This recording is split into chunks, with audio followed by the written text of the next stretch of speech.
بہترین آدمی ہو، جو بچوں سے اچھا ہوگا وہ بہترین انسان۔ حضرت عمر ایک آدمی کو کاغذ لکھ رہے تھے گورنر بنانے کے لیے، تو ایک اتنے میں امیر المومنین کے گھر سے ایک بچہ نکلا، تو امیر المومنین نے اس کو گود میں بٹھایا، پیار کیا، تو جس کو گورنر بنا رہا تھا وہ بیٹا تھا، اس نے کہا امیر المومنین آپ بھی بچوں سے محبت کرتے ہیں، تو آپ امیر المومنین ہے یہ، اور بڑے سرگیر مشہور ہوئے تھے، آپ بھی بچوں سے محبت کرتے ہیں؟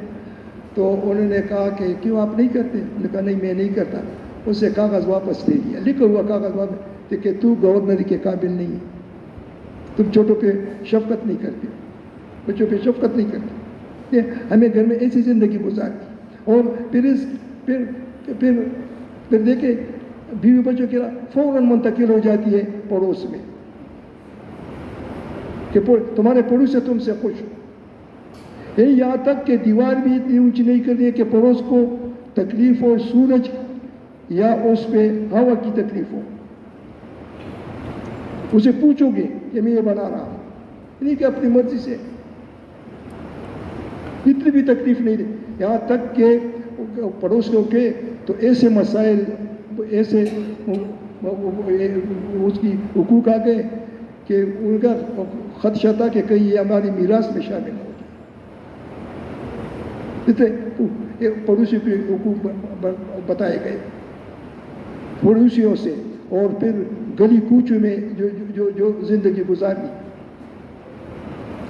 یعنی اللہ پاک ماں فرمائے مکان بناتے ہیں، پلاٹ خریدتے ہیں راستے کے کنارے پہ، نقشہ بناتے ہیں، نقشے میں اپنے حصے کا 1 انچ بھی نہیں چھوڑتے،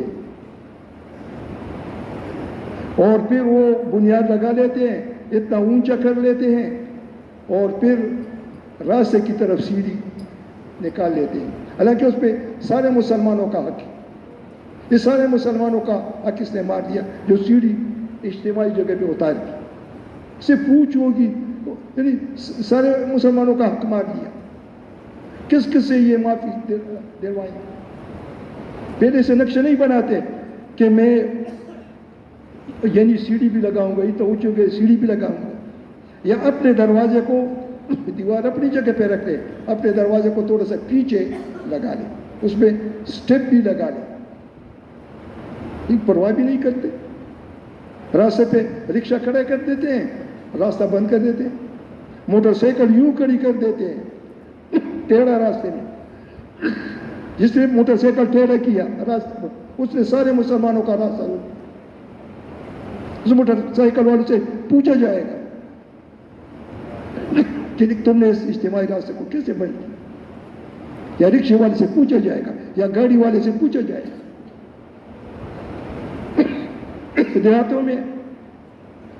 دیہاتوں میں کھیت ہوتے ہیں، درمیان میں سڑک ہوتی ہے، اس کھیت سے بھی کیکر کے پودے، اس طرف سے بھی کیکر کے پودے، اتنی سڑک ہوتی ہے، اتنے درمیان میں رہ جاتی ہے، باقی یہ پودے اس کو گھیر لیتے ہیں، کوئی ڈر کی وجہ سے ان پودوں کو ہاتھ نہیں لگا سکتا، کاٹ نہیں سکتا، نہ یہ مالک جو ہے یہ مالک سے پوچھا جائے گا کہ تمہارے کھیت میں پودا ہے، وہ باہر نکلا، اس نے سڑک کو بند کیا، اسے پوچھا جائے گا، جواب دیں گے وہ،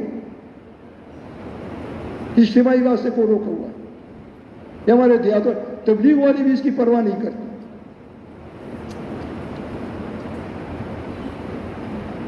لیکن اس پہ سارے مسلمانوں کا حق ہے، بلکہ سارے انسانوں کا حق ہے، اس پہ غیر مسلم بھی چل سکتا ہے، سارے انسانوں کا حق مار دیا اور راستے کو روک دیا۔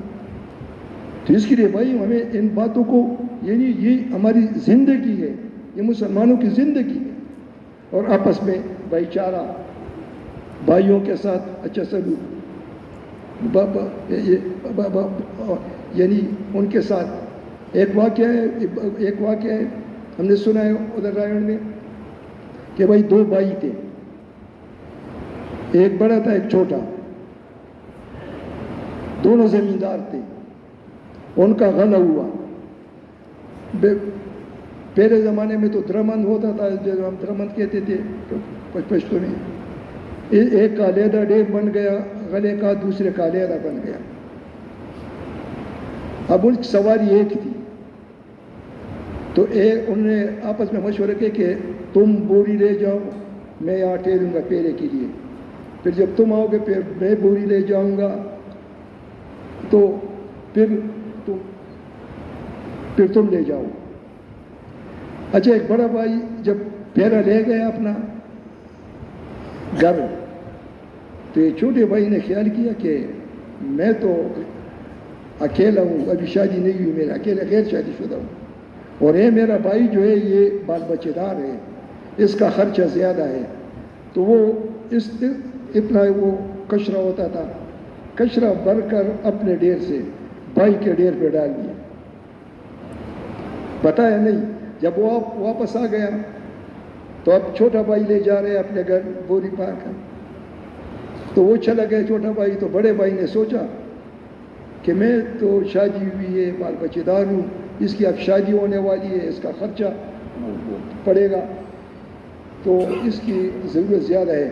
تو اپنے ڈیر سے کچرا بھر کر اس کے ڈیر پہ ڈال دیا. اب یہ شام تک یہ کرتے رہے. ان کا گھر اور گھر میں جتنی چیزیں تھیں سب بھر گئی گلے سے، اور ڈیر اسی طرح یہاں میدان میں پڑے تھے، دونوں ڈیر حیران رہ گئے کہ کیا ہوا. وہاں گھر میں جگہ نہیں ہے گلے کی، اور یہاں یہ ڈیر پڑے ہوئے ہیں، اب اس پہ کیا کریں گے. تو آپس میں بیٹھے مشورے کیے، بھائی یہ کیا ہے، آپ نے تو اس میں اتنی برکت ڈالی، اتنے بھر گئے. تو ایک بھائی نے کہا ایک بات آپ کو بتاتا ہوں برکت کی، کہ جب تو چلا جاتا ہے نا تو میں اپنے ڈیر سے تمہارے ڈیر پہ ڈال لیتا ہوں. تو دوسرے نے کہا میں بھی اسی طرح کرتا ہوں، جب تو چلا جاتے ہے میں اپنے ڈیر سے تمہارے ڈیر پہ ڈال لیتا ہوں. تو ان کی کہا یہ برکت کی وجہ سے، ایثار کی وجہ سے اب یہ چیز ختم ہو گئی. ہم تو بھائیوں سے لڑتے ہیں چھوٹی سی چیز پہ، تھوڑی تھوڑی چیزوں پہ، دیواروں پہ لڑتے ہیں، درختوں پہ لڑتے ہیں، ایک ایک مرنے پہ لڑتے ہیں، کئی کئی موت ہو جاتے ہیں تھوڑی چیزوں پر. لیکن وہ کون ہے؟ تمہارا بھائی ہے. اگر زیادہ لیا، کس نے لیا؟ تمہارے بھائی نے لیا. لیکن تم پھر اس کی برکت کو دیکھو گے. اور دو بھائی تھے، دکاندار تھے.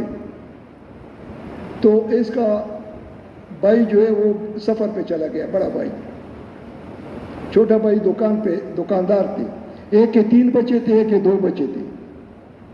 وہ ایک ایک پیسہ دیتے تھے، سبق کے لیے جاتے تھے.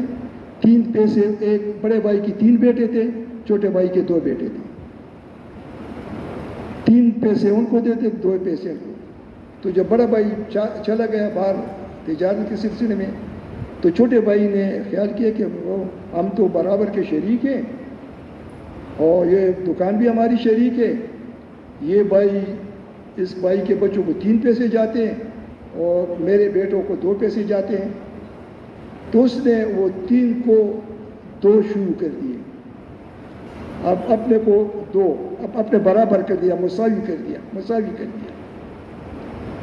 تو وہ بچے تھے، وہ 3 بچے تھے، اس کو جب 2 پیسے مل جاتے تو روتے تھے کہ کس کے ہوں گے، روتے تھے. اب اس طرح یہ چلتا رہا کہ وہ واپس آیا، وہ بھائی سفر سے واپس آیا تو گھر نہیں گیا، سیدھے دکان میں آ گیا، اس کے ساتھ بیٹھ گیا اور یوں بیٹھا رہا، یوں نیچے دیکھتا رہا. تو فوراً چھوٹے بھائی سے کہا، بھائی اب ہم علیحدہ ہونا چاہتے ہیں، یعنی شریک کاروبار ختم کرنا چاہتے ہیں. تو یہ چھوٹا بھائی حیران رہ گیا. اس نے چھوٹے بھائی نے بڑے بھائی سے پوچھا کہ تم گھر سے ہو کے آ رہے ہو یا سیدھے سفر سے یہاں آ گئے ہو؟ تو انہوں نے کہا نہیں، میں ابھی گھر نہیں گیا، میں سیدھے آ گیا ہوں. انہوں نے سوچا کہ بھابھی نے کچھ کہا ہوگا، بچوں نے کچھ کہا ہوگا. کہا نہیں، میں سیدھے آ گیا ہوں دکان میں. اس نے کہا کیوں؟ پھر تم نے یہ کیوں کہا کہ بھائی شریک کاروبار ختم کرنا چاہتے ہیں؟ کیا وجہ ہے؟ تمہیں کسی نے شیطانی کی ہے؟ ہاں.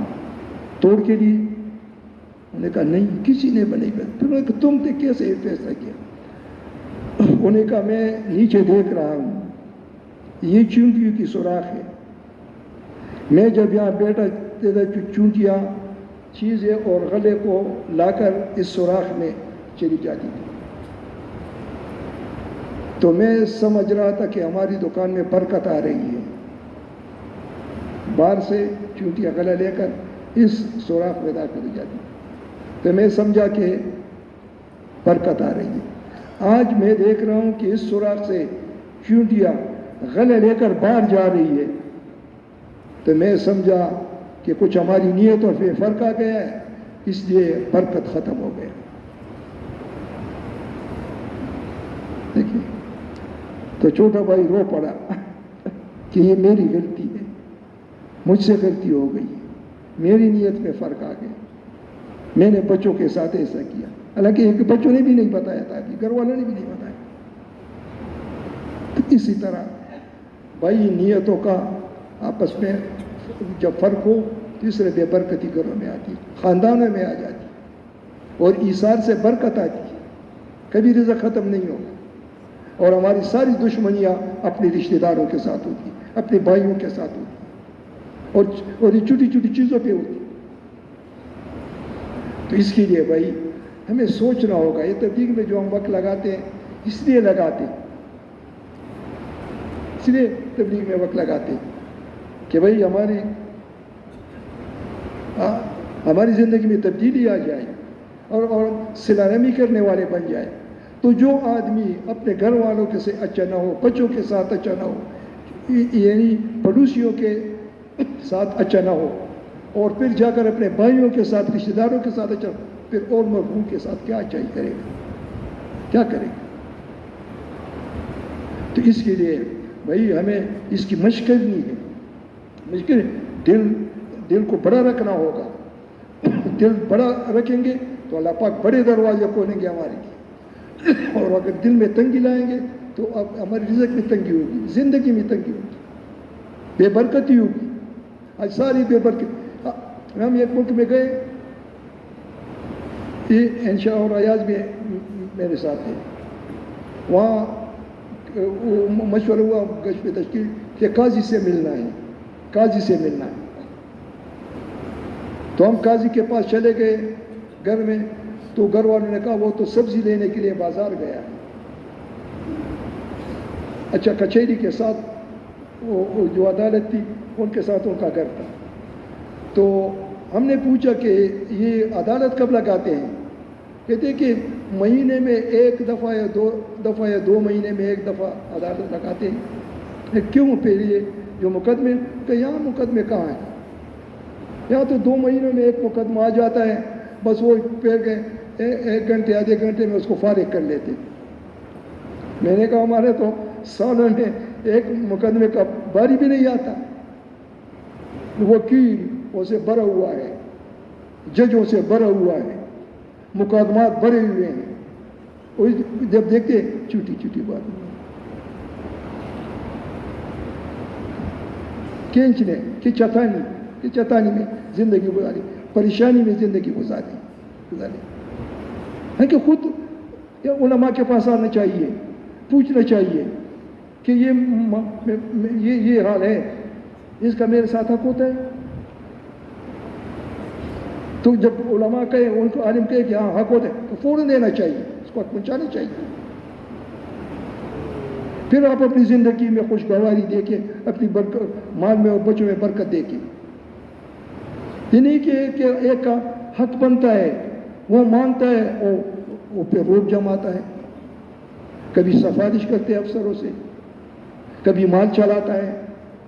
ٹھیک ہے، تم نے چیز تو حاصل کر لی، لیکن اللہ کی مدد تو حاصل نہیں کی، برکت تو حاصل نہیں کی، بے برکتی سے زندگی گزارو، پریشانی میں زندگی گزارو۔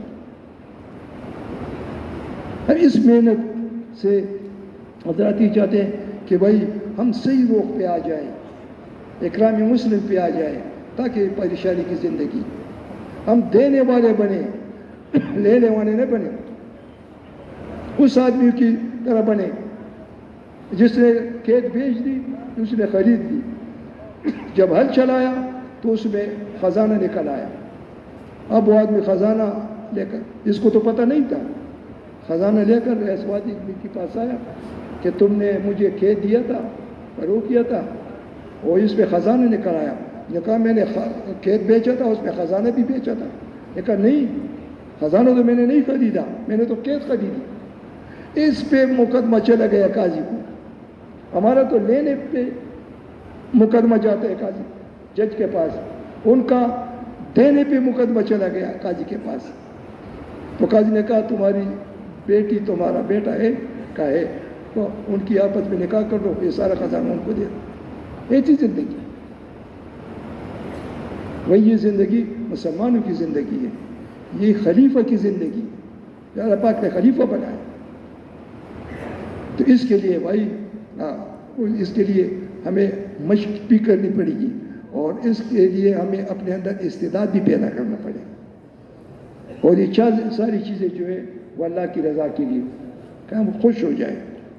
ہاں بس اللہ پاک کی رضا کے لیے تھوڑا سا بھی کہتے کہ اللہ کے لیے جو عمل کرتا ہے، اللہ پاک کے لیے جو عمل کرتا ہے اس کا علم جبریل کو بھی نہیں ہوتا، اور جو عوض کے لیے کرتا ہے، کسی مطلب کے لیے کرتا ہے، اس کا علم فرشتوں کو بھی ہو جاتا ہے. اور اللہ پاک کے ساتھ دو بدو معاملہ کرو، دو بدو معاملہ علیحدگی میں باتیں بھی کرو اللہ پاک کے ساتھ. عبدالوہاب صاحب تو بھی کہتے تھے کہ اللہ پاک سے تھوڑی سی بے تکلفی کر لیا کرو، کہ نہیں میرا کام کرو، میں یہ کام نہیں کروں گی تو کون کرے گا، میں کہاں جاؤں. ایسی کہو. ایک بدھو کا واقعہ کہ ایک بدھو طواف کر رہا تھا کہ اللہ مجھے بخش دے، اگر نہیں بخش دے پھر بھی بخش دے، پھر میں کہاں جاؤں. ایسی ماں کے ساتھ آدمی کیسے لگا رہتا ہے؟ ماں کے پاس کوئی چیز ہوتی ہے تو بیٹا چمٹا رہتا ہے، کبھی دامن پکڑتا ہے، کبھی دوپٹہ پکڑتا ہے کہ نہیں ماں مجھے دو گے. اور کہتے ہیں کہ 70 ماہوں سے زیادہ محبت کرتے ہیں اللہ پاک اپنے بندے سے. اور ایک گنہگار سے گنہگار آدمی کو اگر یہ معلوم ہو جائے، جو دنیا میں سب سے گنہگار ہو، کہ اللہ پاک مجھ سے کتنی محبت کرتے ہیں، تو وہ خوشی سے ریزہ ریزہ ہو جائے گا. ٹوٹے گا نہیں، ٹکڑے نہیں ہوگا، ریزہ ریزہ ہو جائے گا. اللہ پاک کتنے مہربان ہیں، اور اللہ پاک انتہائی مہربان. اور علماء کرام فرماتے اس انتہائی کو نبی بھی بیان نہیں کر سکتے، کہ نبی بھی بیان، انتہائی مہربان، اتنے مہربان ہیں اللہ پاک اپنے بندے پر. اور اس لیے یہ محبت کی وجہ سے اس کو محتاج بنایا ہے، سزا دینے کے لیے محتاج نہیں بنایا، محبت کی وجہ سے محتاج بنایا کہ یہ محتاج ہوگا، جب اس پہ محتاجگی آئے گی تو یہ فوراً میری طرف متوجہ ہوگا. اور یہ انسان کو میں اپنے ساتھ رکھنا چاہتا ہوں، اپنے پاس رکھنا چاہتا ہوں کہ مجھ سے جدا نہ ہو، میرے علاوہ کسی اور طرف متوجہ نہ ہو، پر میرے ساتھ لگا رہے، اس کی زندگی میرے ساتھ ہے. یہ محبت کا تقاضا ہے. اور جب یہ دوسری طرف متوجہ ہوتا ہے، وما غرک بربک الکریم یا ایھا الانسان، کس چیز نے تجھے غرہ میں ڈالا، وہ کون سی بات ہے جو تم دوسری طرف متوجہ ہو گئے، اس کو برداشت نہیں کرنا.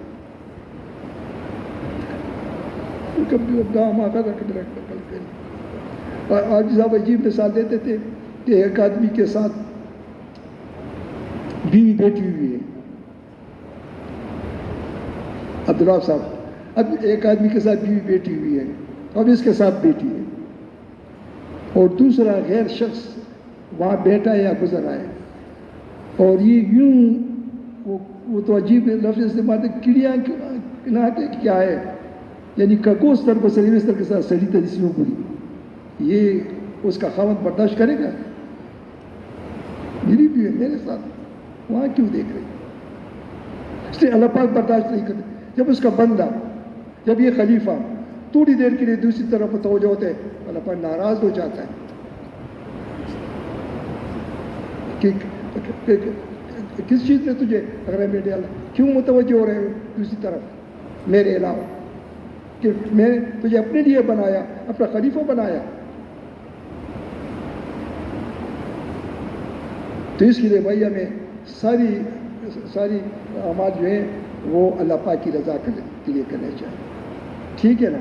تو یہ دیکھیں اب وہ یقین کی کتنی شاخیں، ایمان مفصل، ایمان مجمل، یعنی عبادات کی کتنی شاخیں ہیں، نمازوں سے لے کر یہاں تک کہ اپنے والد کے چہرے کو محبت سے دیکھنا، حج کا ثواب، حج عمرے کا ثواب قبول، جو یہ بھی عبادت ہے جو اپنے والد کے چہرے کو محبت سے دیکھی، حج عمرے کا ثواب. تو عبادات نماز سے لے کر نماز اونچی عبادت ہے، سب سے اونچی عبادت نماز. اس کے بعد روزہ، زکوٰۃ، حج اور نیک کام جو ہیں یہ سارے عبادات میں آتے ہیں. علم کی کئی شاخیں ہیں، پہلا ہوا ہے علم کی شاخیں، پہلی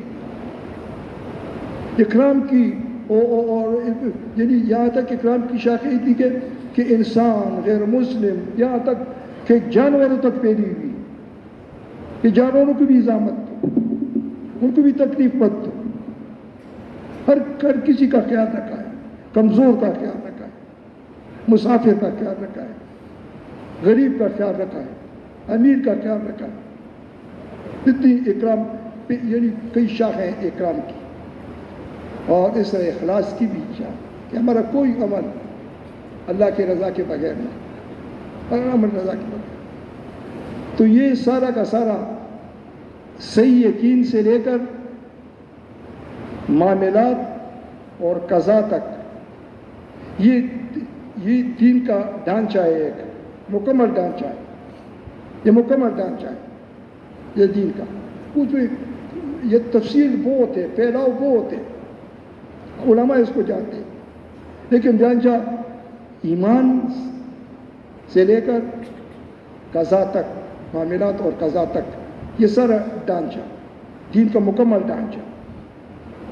سمجھ میں بات آ گئی نا؟ اب یہ دین کا مکمل ڈھانچہ جو ہے، مکمل دین کا ڈھانچہ، یہ دین کی محنت کے ڈھانچے کے اندر سمایا ہوا ہے.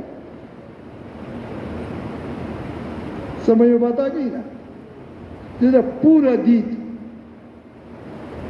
دین اس کا ڈھانچہ یہ محنت کے ڈھانچے کے اندر موجود ہے.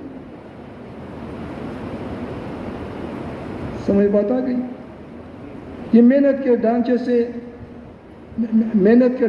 پورا دین نکلے گا، مکمل دین نکلے گا، مکمل محنت کے ڈھانچے سے، وہ نبی کی محنت کے ڈھانچے سے. اب نبی کی محنت کا جو ڈھانچہ ہے اس سے آپ دین نکالنا چاہیں، جس طرح ایک چیز صندوق میں بند پڑی ہو، اس کو تالا لگا ہوا ہو، ٹھیک ہے نا؟ آپ دین نکالنا چاہتے ہیں تو دین کو آپ دین کی محنت کے ڈھانچے سے نکالنا چاہتے ہیں، اور دین کی محنت جو ہے اس کو تالا لگا ہوا ہے. اس کا چابی بتا دوں آپ کو کہ ڈھانچہ کھل جائے. ہاں آپ ایک بھی نہیں کہتے، کیا بتائیں؟ ہاں بتا دوں اس کا کہ ڈھانچہ کے دین کی محنت کا ڈھانچہ کیسے کھلے گا تاکہ اس سے پھر مکمل دین نکل آئے.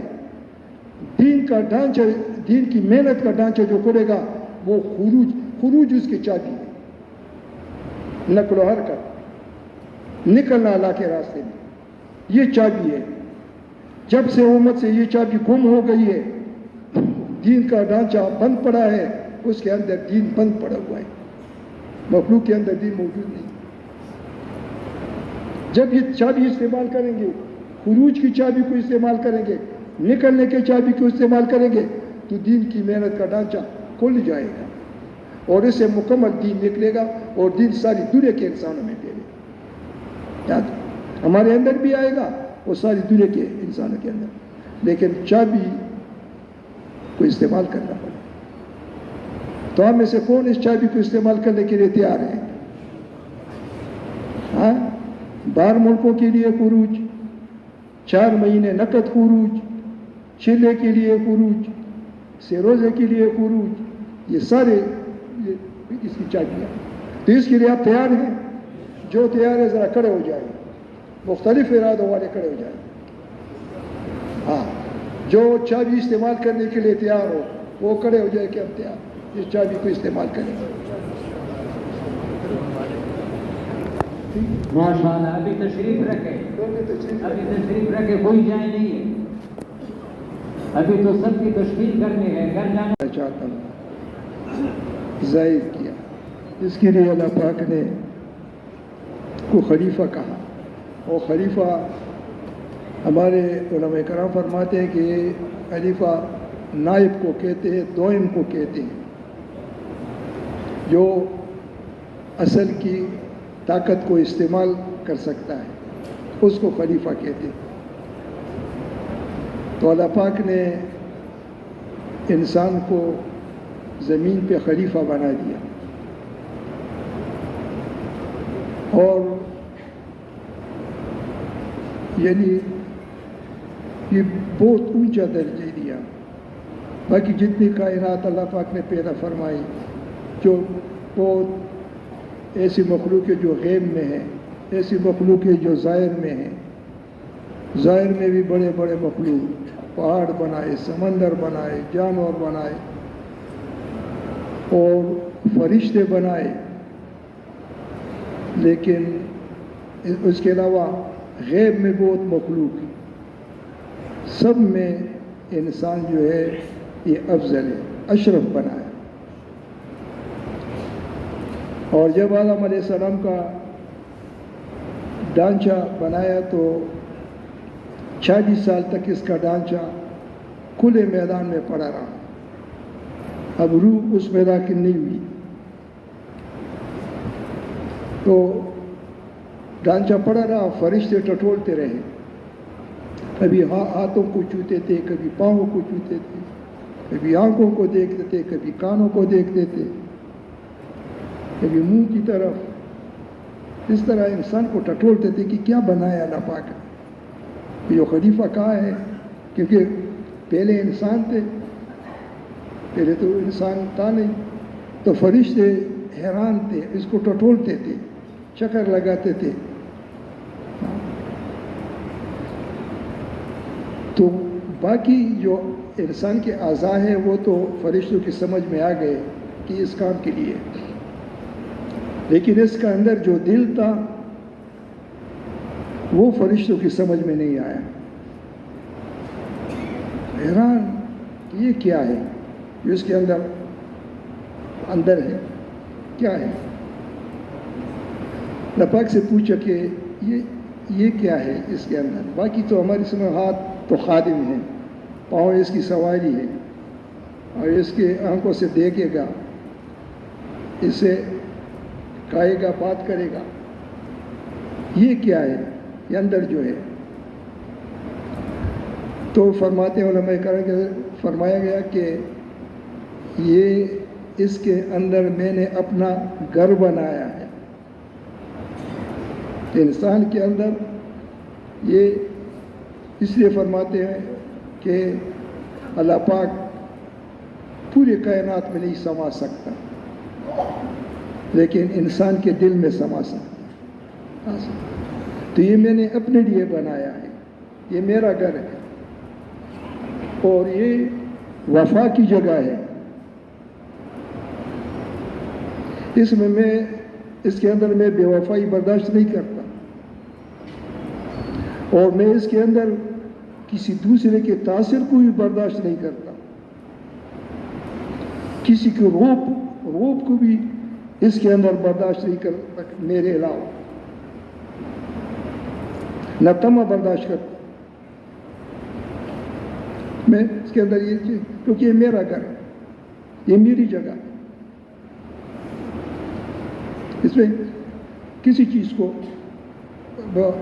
کو اس میں برداشت. اس لیے کہتے ہیں کہ ان شرک لظلم عظیم. میرے لیے اس کو صاف رکھو گے. جس طرح بادشاہ کا گھر ہوتا ہے، بادشاہ کے یعنی ایک بادشاہ ہوتے ہیں، وہ عوام کو کہتے ہیں کہ تمہارا سڑکوں پہ بھی حق ہے، تمہارے راستوں پہ بھی حق ہے، تمہارا پہاڑوں پہ بھی حق ہے، تمہارا پانیوں کے چشموں پہ بھی حق ہے. سارے جو ملک ہے، ملک میں جو چیزیں ہیں، پھیلی ہوئی چیزیں، یہ سب پہ تمہارا حق ہے، عوام کو کہتے ہیں. لیکن میرے محل پہ کسی کا حق نہیں، یہ میرا ہے. نہیں کہ اس میں ہر کوئی داخل ہو جائے کہ یہ بادشاہ کا گھر ہے، بادشاہ کے گھر میں داخل ہو جاؤ. نہیں، اس لیے فرمایا کہ انسان کے اعضاء جو ہیں، ہاتھ، پاؤں، آنکھ، منہ، کان، ان انسان کے اعضاء پہ سارے مخلوق کا حق ہے. یہ ہمارے ہاتھ جو ہے، اس پہ سارے مخلوق کا حق ہے. حکم کے مطابق، طریقے کے مطابق، خصوصاً علم کے مطابق وہ استعمال کر سکتے ہیں. پاؤں پہ، دماغ پہ بھی سارے مخلوق کا حق ہے. لیکن اللہ پاک دل پہ کسی کا حق تسلیم نہیں کرتا. اس پہ کسی کا حق نہیں، یہ میری جگہ. اس لیے بھائی بزرگوں، دوستو، اللہ پاک نے اس جگہ کو صاف رکھنے کے لیے انبیاء علیہ السلام کو بھیجا. انبیاء علیہ السلام یعنی انسان ساری کائنات کا دل ہے، اور پھر انسان کے اندر دل ہے. اللہ پاک نے نبیوں کو، انبیاء علیہ السلام کو انسانوں کی طرف بھیجا، اور انسانوں میں انبیاء علیہ السلام نے دلوں پہ محنت کی، جن کے دل صاف، اور عالم ارواح میں ساری روحوں کو جمع کیا. جس طرح آپ بیٹھے ہیں، روح جمع تھی، چونٹیوں کی طرح روح جمع تھی. اللہ پاک نے ان سے پوچھا، سر الست بربکم، کیا میں تمہارا رب نہیں ہوں؟ سب نے کہا کالو بلا، بے شک ہمارا رب. یعنی اور سامنے تو اور کوئی چیز تھی نہیں، اللہ پاک کی ذات کی سامنے. تو سب نے کہا تو ہمارا رب. پھر اللہ پاک نے امتحان کے لیے، آزمانے کے لیے ان کو دنیا کے نقشوں میں بھیجا کہ اب نقشوں میں آزماتے ہیں تمہیں. نہ تم نقشوں میں پھنستے ہو یا نقشوں سے نکلتے ہو، میرے پاس پہنچ جاتے ہو. تو اللہ پاک نے نقشوں کا جال بچھا دیا دنیا میں. اور کھیتی باڑی کا نقشہ، دکانداری کا نقشہ، تجارت کا نقشہ، حکمرانی کا نقشہ، اور کاروبار کا نقشہ، ملازمت کا نقشہ، مختلف نقشے دنیا میں. ان نقشوں میں انسان کو بھیجا. اور پھر ایسا اللہ پاک نے آزمانے کے لیے کہ یہ جتنے نقشے بھی ہیں جس میں انسان زندگی گزار رہا ہے، جس میں آدمی تیر رہا ہے، یہ جتنے نقشے بھی ہیں، ان سب نقشوں کو خالی رکھا، کچھ بھی نہیں. اور انسان کو یوں دکھائی دیا کہ یہ نقشے سے ہو رہا ہے. کرتا وہ ہے، اپنے آپ کو نقشوں کے پیچھے چھپا دیا اور نقشوں سے ظاہر کیا کہ نقشوں سے ہو رہا ہے. یہ بڑی آزمائش ہے. آدمی تو دیکھتا ہے کہ مجھے دکان سے نفع ملتا ہے اور اس نفع کے ذریعے سے میری ضرورتیں پوری ہوتی. وہ دیکھتا ہے، اپنی آنکھوں سے دیکھتا ہے، وہ اس دکان میں پھنس جاتا ہے کہ سب کچھ میری دکان سے ہو رہا ہے. اور کھیتی باڑی سے دیکھتا ہے کہ سب کچھ میری کھیتی باڑی سے ہو رہا ہے، ان چیزوں کو دیکھتا ہے. باقی ملازمت دفتر سے دیکھتے ہیں کہ دفتر سے مجھے تنخواہ ملتی ہے، اس تنخواہ پہ میری اور میرے بچوں کی ضرورتیں پوری ہوتی ہے. تو آدمی نقشوں میں پھنس جاتا ہے اس کی، کیونکہ یہ سر کی آنکھیں جو ہے یہ کھلی ہیں اور دل کی آنکھ بند ہے اس چیزوں کی. اور پھر جب اس کو یہاں سے دکھائی دیتا ہے پھر یہ اللہ پاک کے حکم کی پرواہ نہیں کرتا، دکان کی پرواہ کرے گا، کاروبار کی دفتر کی پرواہ کرے گا، اس کا لحاظ رکھ کر یہ زندگی گزارے گا، کیونکہ اس کو ظاہری طور پر یہاں سے ہوتے ہوئے نظر آ رہا ہے. اس لیے اللہ پاک نے انبیاء علیہ الصلوۃ والسلام اس کے لیے بھیجا. انہیں انسان کو سمجھاؤ کہ جہاں سے تمہیں دکھائی دے رہا ہے وہاں سے نہیں ہو رہا، وہاں سے ہو رہا ہے جو تمہیں نظر نہیں آ رہا. اپنی نظر کی نفی کرو، جو تجھے دکھائی دیتے ہے اس کی نفی کرو، اور جو دکھائی نہیں دے رہا ہے جہاں سے ہو رہا ہے اس کی آزمائش. انبیاء علیہ السلام یہی بات سمجھاتے رہے، اس کے لیے بھیجا، دلوں کی صفائی کے لیے. جس طرح مثال کے طور پر پہلے ڈاکیے ہوا کرتے تھے جو منی آرڈر لاتے تھے.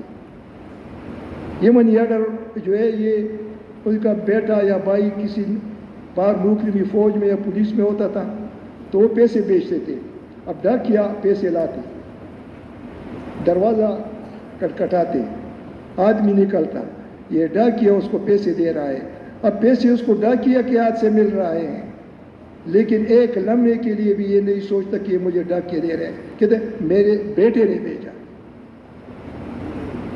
اس لیے ہمیں تو دکان سے دکھائی دے رہا ہے، لیکن ایک لمحے سے کے لیے بھی ہمارے یقین ہو یہ تو اللہ پاک کی طرف سے آ رہا ہے، یہ رزق تو اللہ پاک کی طرف سے آ رہا ہے. اس کے لیے انبیاء علیہ الصلوۃ والسلام نے محنت کی اور دلوں کی صفائی کے لیے.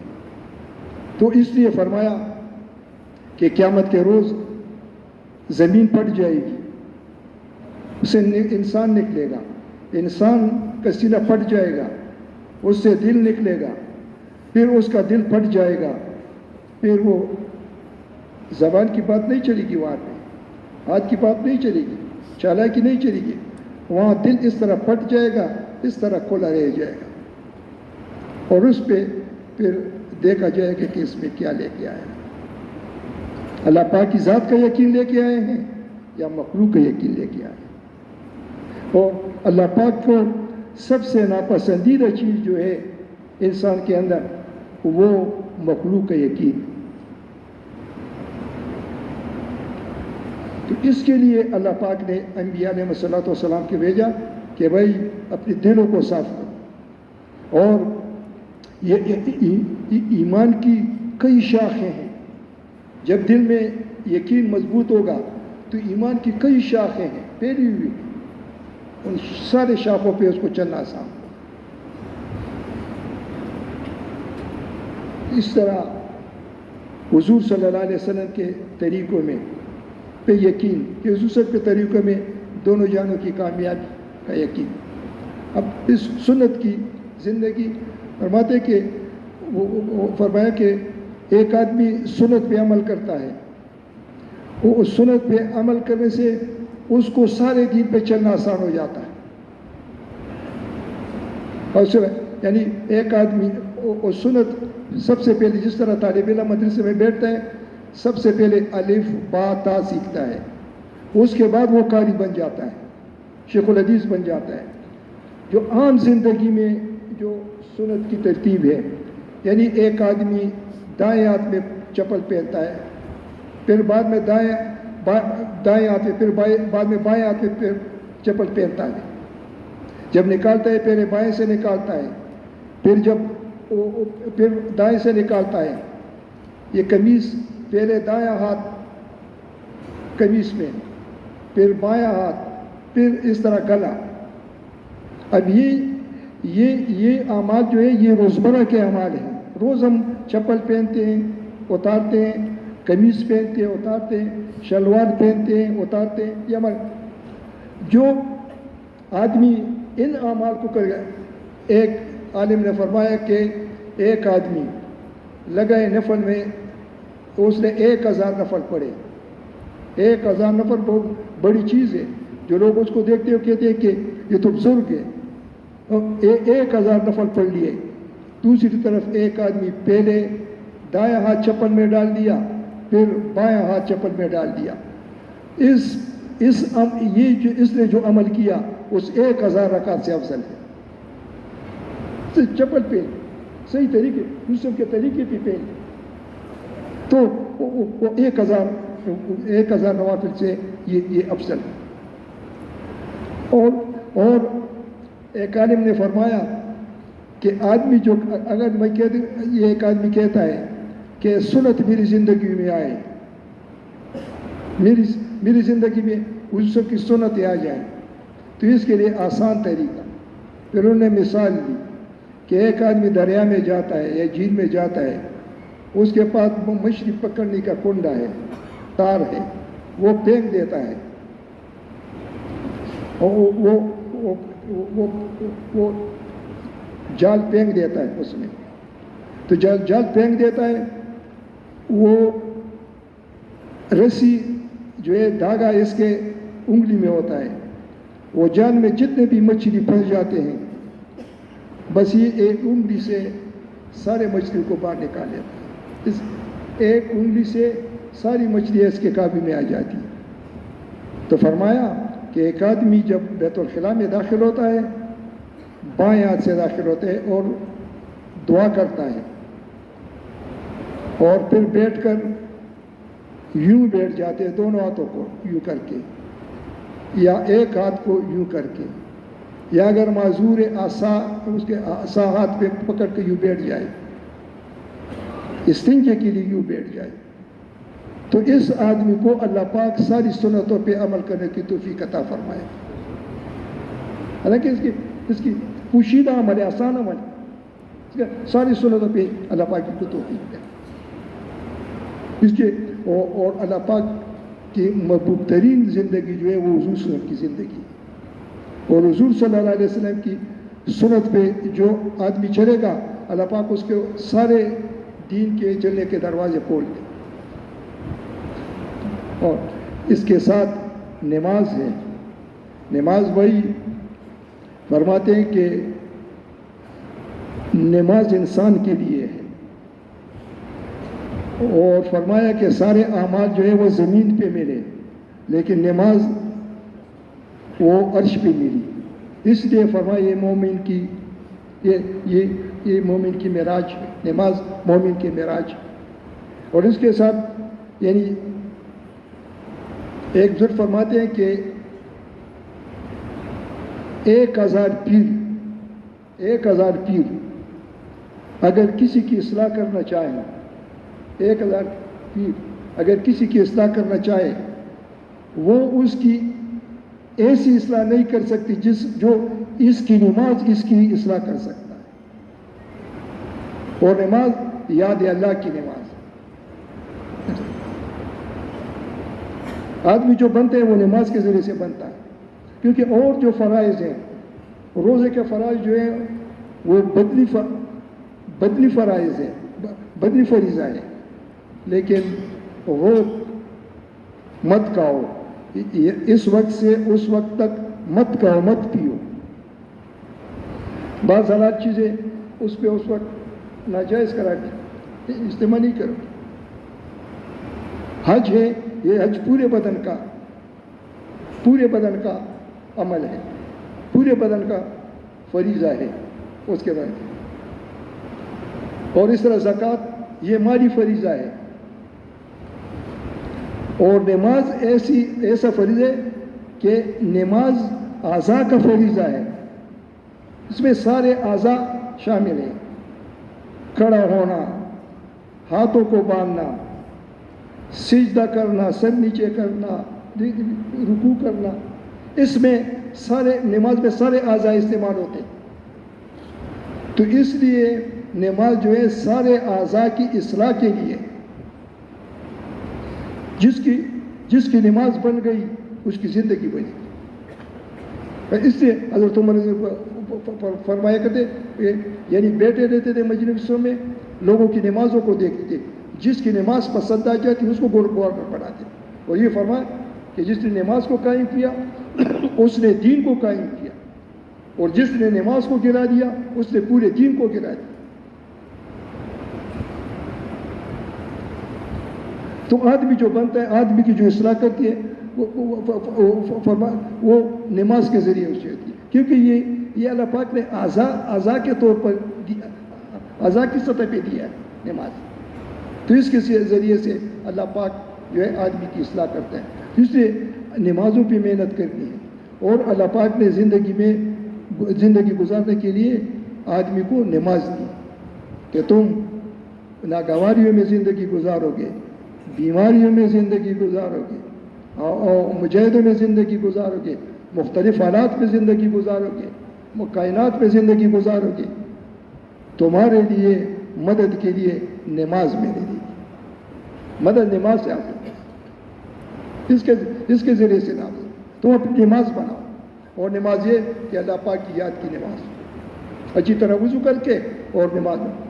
نماز کے بغیر جس کی نماز ٹوٹی ہوئی ہو اس کی زندگی ٹوٹی ہوئی ہوگی، اور جس کی نماز بنی ہوئی ہو اس کی زندگی بنی ہوئی ہوگی. تو اس لیے بھائی ہم سب کو یعنی نمازوں پہ محنت کرنی چاہیے، اور اس کے ساتھ ساتھ علم کی روشنی میں اپنی زندگی گزارنی چاہیے. اور علم یعنی ہر مسلمان پہ موٹا علم فرض ہے. ہاں دیکھیے ہمارے یعنی علماء کرام تو علم حاصل کرتے ہیں، یعنی تو آپ خود سوچیں کہ یعنی علماء کرام تجارت کے علم بھی حاصل کرتے ہیں، زمینداری کا علم بھی حاصل کرتے ہیں، قضاء کے علم بھی حاصل کرتے ہیں، لیکن کیا عالم کبھی بازار گیا تجارت کرتا ہے؟ کبھی کھیتی باڑی پہ گیا کھیتی باڑی کرتا ہے؟ یا کوئی اور جو دنیا میں وہ کرتا ہے؟ نہیں، وہ تو یہ نہیں کرتا. اسے مسائل تو سیکھ لیے مسائل، لیکن یہ مسئلے پہ عمل تو نہیں ہوتا. مسئلہ تو تجارت کا مسئلہ تاجر کے لیے ہے کہ تاجر تجارت کے مسئلہ، زمینداری کا مسئلہ تو زمیندار کے لیے ہے. تو اس کا یہ مطلب ہی نہیں کہ پھر علماء علم حاصل نہ کریں. نہیں، امت میں ایسے لوگ ہونے چاہیے جن کے پاس علم کا مجموعہ موجود ہو، اور یہ زمین پہ اللہ پاک کی رحمت. اس لیے عبدالوہاب صاحب فرمایا کرتے تھے کہ عالم کے ساتھ ہاتھ ملانا اس طرح نبی کے ساتھ ہاتھ ملا لیا. یہ نہیں کہ وہ نبی ہو گیا، نہیں، اجر اس پہ ایسا ملے گا جس نے عالم کو دیکھا محبت سے، اس نے جس طرح نبی کو دیکھا محبت سے. یہی نہیں کہ وہ نبی بن گیا اور یہ صحابی بن گیا، نہیں، اس کو یعنی اس کو ثواب ایسا ملے گا اس طرح سے نبی کو دیکھا. لیکن اس کے لیے بھائی یہ مجموعہ تو علماء کے پاس ہونا چاہیے. لیکن اگر علماء چاہیں کہ یہ علم جو ہم نے حاصل کیا یہ مختلف شعبوں میں پھیل جائے، تجارت کا علم تاجروں میں پھیلے، زمیندار کا علم زمینداروں میں پھیلے، ملازمین کا علم ملازمین میں پھیلے، تو اس کے لیے علماء کو بیٹھنا نہیں پڑے گا، علماء کو اٹھنا پڑے گا، علماء کو جانا پڑے گا. اس کے اندر پیاس پیدا کرنی پڑے گی تاجروں میں اور زمینداروں میں، ان میں محنت کرنی پڑے گی. اگر یہ کہیں گے کہ نہیں ہم بیٹھے رہیں گے اور جس کی ضرورت ہو ہمارے پاس آئے ہم سے مسئلہ پوچھے، تو ان کے پاس دو قسم کے لوگ آتے ہیں. ایک طلاق والے مسائل پوچھتے ہیں، ایک میراث والے، اور میراث والے بھی آدھا مسئلہ پوچھتے ہیں. جہاں پہ لینا ہو کسی سے پھر میراث کا مسئلہ پوچھتے ہیں. جہاں پہ دینا ہو، میراث میں سے دینا ہو، وہاں نہیں آتے، وہ علماء سے نہیں پوچھتے، وہ چھپا کے رکھ دیتے ہیں۔ حالانکہ یہ تو اللہ پاک کے حکم ہے، تو اس کے لیے فرماتے ہیں کہ بھائی نہیں، علماء کو اٹھنا ہوگا، پھرنا ہوگا، ان کو تیار کرنا ہوگا، زمین تیار کرنی ہوگی، اس زمین پہ پھر آپ بیج ڈال دیں، پھر وہ زمین فصل دے گی۔ بڑا کوئی عالم کو تو تجارت کا مسائل معلوم ہے، لیکن تاجر کو تجارت کے مسائل معلوم نہیں۔ عالم کو تو زمینداری کے مسائل معلوم ہے، لیکن زمیندار کو زمینداری کے مسائل معلوم، پوچھتے بھی نہیں، آتے بھی نہیں، کیونکہ اس کے اندر پیاس نہیں، ملازمین کے پیاس نہیں ہے کہ میں ملازم ہوں، چھوٹا ملازم یا بڑا ملازم۔ اب علماء سے پوچھیں کہ میں کیا کروں، کیسے کروں، آتے بھی نہیں، کیونکہ پیاس نہیں ہے، ضرورت محسوس نہیں کرتے۔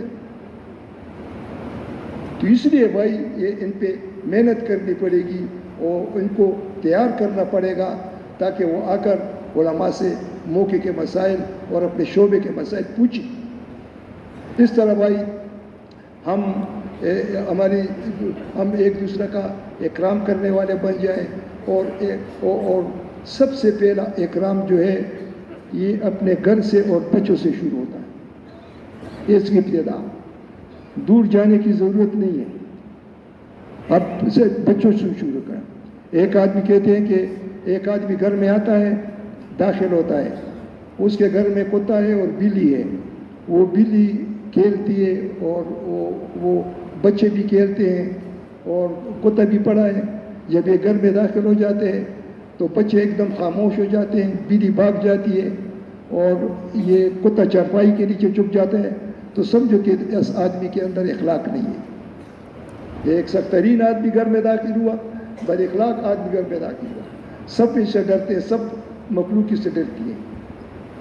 تو اس لیے سب سے پہلے جو اکرام شروع ہوتا ہے وہ اپنے بچوں سے اور بیوی سے۔ جو اپنی بیوی کے ساتھ اچھا ہو وہ سب سے اچھا ہے۔